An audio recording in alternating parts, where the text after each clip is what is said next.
Y'all, this is Marley K. Hope y'all are well. Got a story that I want to share with you. It's really interesting and it's personal for me because I have to use Zoom a lot for my work. And I also have used it in the past to host like our long distance family gatherings when we are all scattered all over the place, me and my sibs. And my parents when they want to do stuff like for holidays because we don't celebrate holidays. Well, my siblings don't.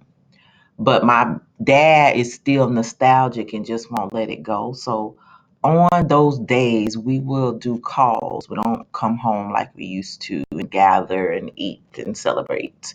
We don't do that anymore. We are all grown and we know better, so we don't do that. But we use Zoom. I've used Zoom to do numerous videos on this channel, and I use Zoom for work. So I'm concerned because the computer guy who knows all things, who purchased Zoom, who owns Zoom, who has huge contracts all over the country with school districts and all governmental entities, so many of them use Zoom. Now, there are a couple of other um, teleconferencing applications out there, but I know Zoom has a huge one with a lot of different governmental agencies and bureaus. They can pick and choose which ones they use, but the majority of them use Zoom. And so I'm concerned because Zoom, aka the computer guy who knows all things, gave himself wide scope to use our content from video calls and didn't say what it was for. So you need to know now that when you use Zoom, your data, your likeness, your face, whatever you say will be used by the computer guy who knows all things to train AI and also in this transition to this digitalization age, who knows what your image, likeness, voice, the content of your conversations will be used for. So, with that said, I won't be using Zoom anymore. I'm going to delete it. I was paying for a subscription, but I'm going to get rid of it. And at this point, it really doesn't matter what you use because all these companies do the same thing. Google does it, GoToMeeting does it, whatever the other one is. I can't think of it. But anyway, all of them, everybody does it. Everybody collects our data without our permission. They sell it, they trade it, they use it to train AI, they use it to store in their databases, they use it for predictive policing and predictive programming. So we're just stuck like Chuck, which is why, I continue to go back to the mindset of like, we're not going to be able to use technology. Artificial intelligence may as well be the image of the beast, as far as I'm concerned. But let's get into this story and then we'll talk about it. I'll share my thoughts at the end. So it says Zoom wants to train its AI on user calls, which means we could be talking about anything. We could be talking about money. We could be talking about personal family business. You could be talking about nothing, but they want to use your conversations to train AI. And then AI is going to put you out of a job. Okay, so it says in March, Zoom changed a small section of fine print in its terms of service, asserting all right, title, and interest to the data generated from user calls. The California-based video conferencing company wants to use this data to train and improve its new artificial intelligence features. Zoom has been rolling out its Zoom IQ generative AI features throughout the year, most recently launching auto-generated call summaries in June. The company has its own language model, but it also integrates those built by OpenAI, which is that Sam Altman dude I told y'all about who was dangerous. They love to make him look like a angel, but he's really not. The maker of the popular Chat GPT, which was purchased by the computer guy who knows all things and Microsoft, and Anthropic creator of the chatbot Claude. Announcing these partnerships in May, Zoom boasted that it uses a federated approach to AI. But Zoom is now facing new backlash over this policy, which surfaced over the past few days on social media. In response, Smita Hashim, Zoom's chief product officer, excuse me, wrote in a blog post on August the 7th that while the company retains the ability to manage its data and make changes to its systems without questions of usage rights, it won't do so without user permission. Zoom promised to be transparent about how it trains its models on service generated data, but still insisted that it retains the rights to use the data any way it wishes. All the more reason for you not to use Zoom. The company has also been unclear about what kind of user generated data it exerts these rights over Zoom. I'm sorry, over. Zoom wants to have it both ways, reassuring users that they are in control while maintaining its rights in the fine print. Zoom doesn't want to lose you. Critics upset with Zoom's expansive claims on their data have already announced they are looking for alternative platforms. One employee of Bellingcat, the investigative journalism enterprise that often deals with confidential data and interviews, said they would be canceling their ProZoom account.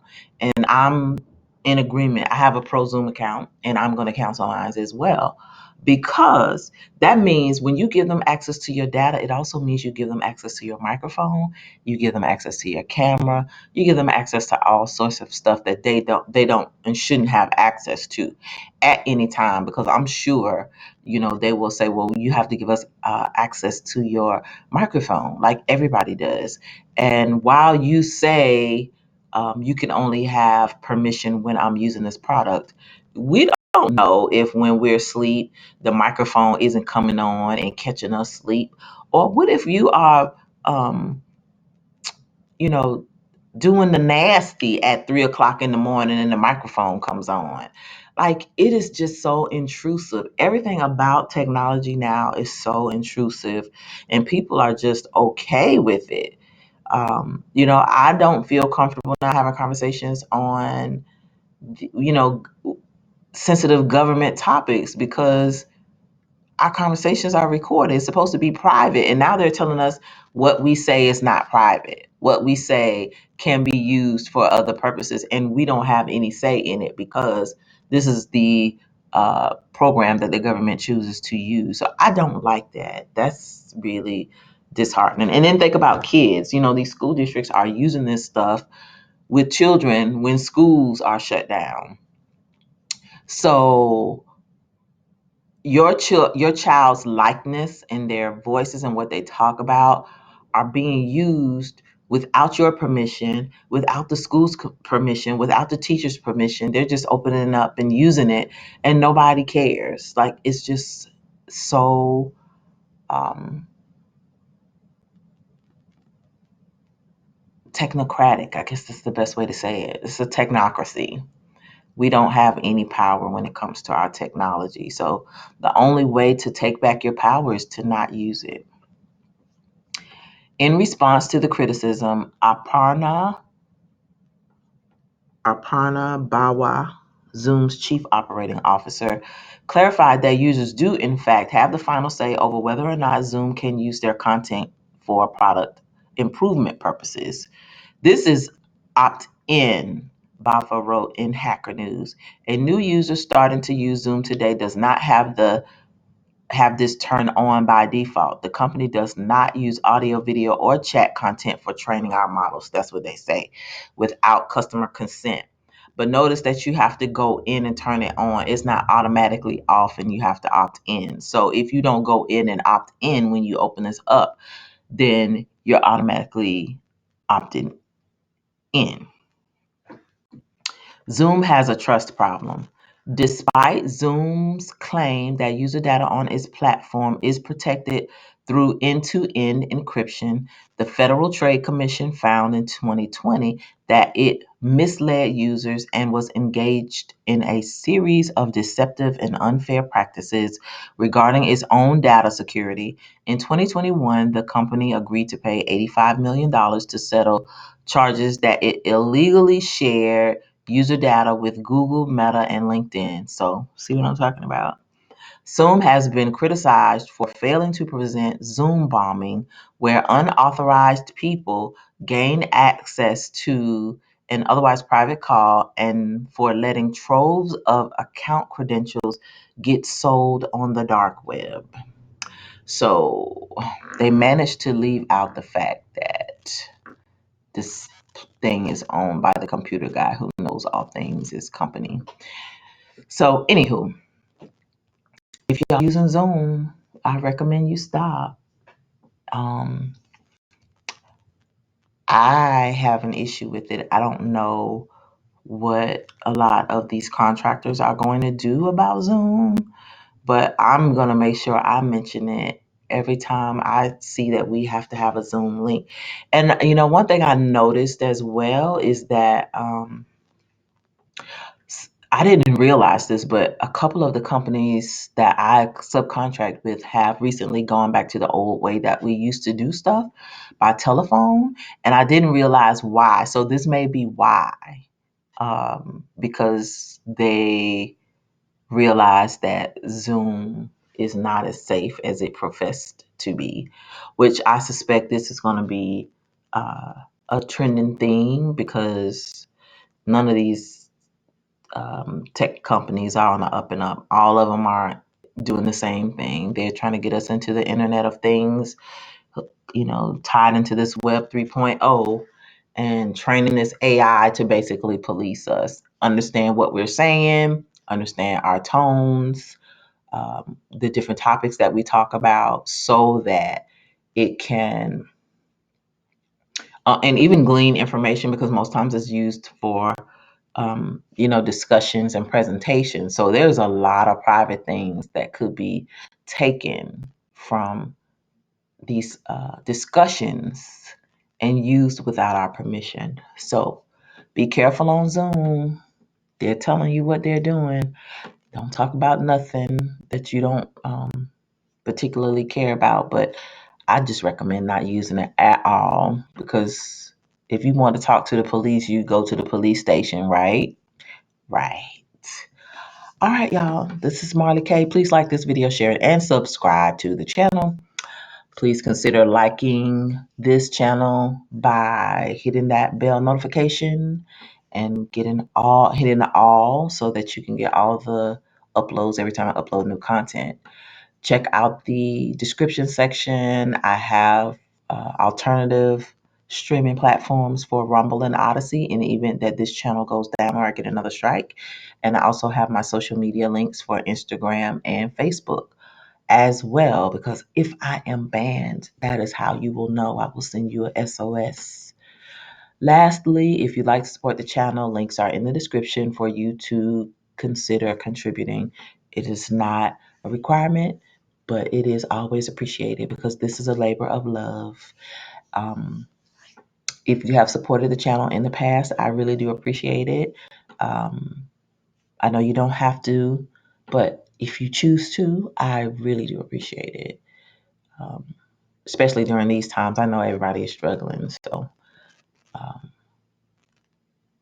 make sure you support independent Black media and Black channels who are trying to teach folks, because we give a lot to other people who don't like us. So consider giving to your own people who are trying to look out for you and help us be better. All right, this is Marley K. Keep praying, keep prepping, keep repenting for sins of commission, sins of omission. Keep praying for the awakening that our brothers and sisters wake up and return to the ways of the Most High. Obey those laws, statutes, and commandments and keep that Sabbath, y'all, because that's the only way we're going to be getting out of this mess. Babylon is trying to swallow us whole. But we are chosen And so we're going to be protected, those of us who are sealed with the mark of the Most High. So keep doing what you're doing, people. Keep prepping, keep praying, and keep on looking out. All right, this is Marley K, and I'm out.